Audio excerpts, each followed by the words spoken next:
Hi, my name is Eden, and the first key insight that I took away from this module was I had never heard before about pregnant women utilizing their fat storages for energy and then the fetuses utilizing the glucose for energy.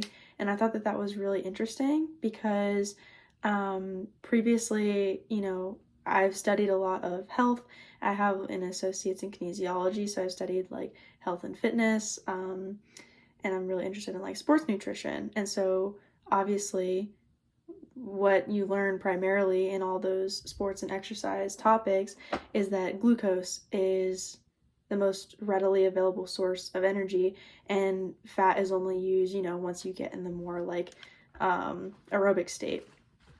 So that's kind of where my previous understanding had come from. So it was really interesting to hear that in pregnancy that completely flip-flops, to focus on the fetus, making sure that they get the most readily available form of energy to make sure that it's getting what it needs.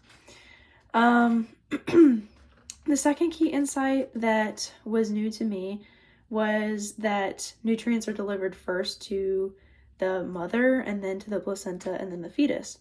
I actually thought this was really interesting because not more than like maybe a month or two ago, when my mom came up to visit me, we actually had a talk about all of this because she used to also study fetal development when she was in college. And she had mentioned, she was like, well, no, you can get the nutrition or you can be lacking the nutrition as the mother, but the baby will draw out the nutrients that it needs. And it'll leach it from your bones. If it's calcium, it'll draw it from other sources from your body to make sure it gets what it needs.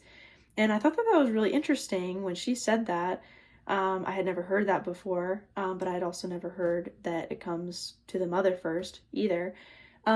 So when I literally recorded the section of the lecture that said that it goes to the mother, then the placenta, then the fetus, and I sent it to her, and she said, I stand corrected.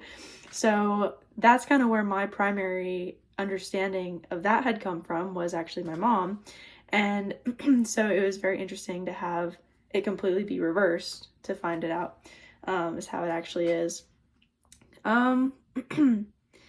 So I think that these have definitely reshaped and challenged my perspective on pregnancy a lot. I've always, I feel like I've always kind of avoided the topic of pregnancy because I'm not personally really wanting to have children.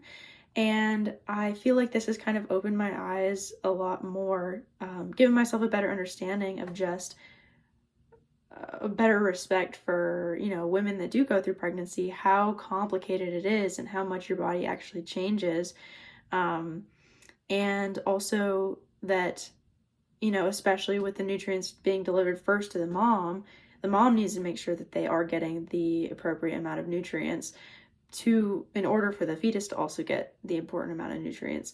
So I thought that that was really interesting. And also I feel like my whole life, you always hear about like pregnant women kind of getting shamed for weight gain.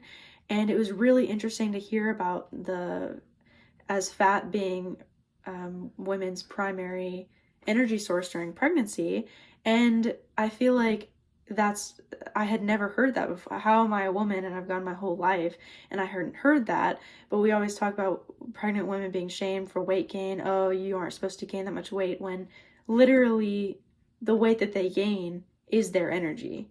And I feel like it's kind of opened my eyes to, and just being a bit more understanding to, why women gain more weight when they're pregnant, and that, people should actually be not as judgmental. I mean, they shouldn't judge anyways, but especially if they knew that information, I feel like we could just kind of,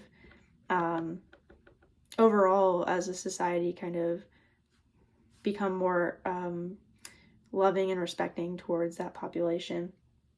But anyways, yeah, those are my two key insights and kind of how I feel like it's reshaped my thinking on pregnancy and conception, periconception, and yeah, it was really interesting. I really enjoyed the lectures.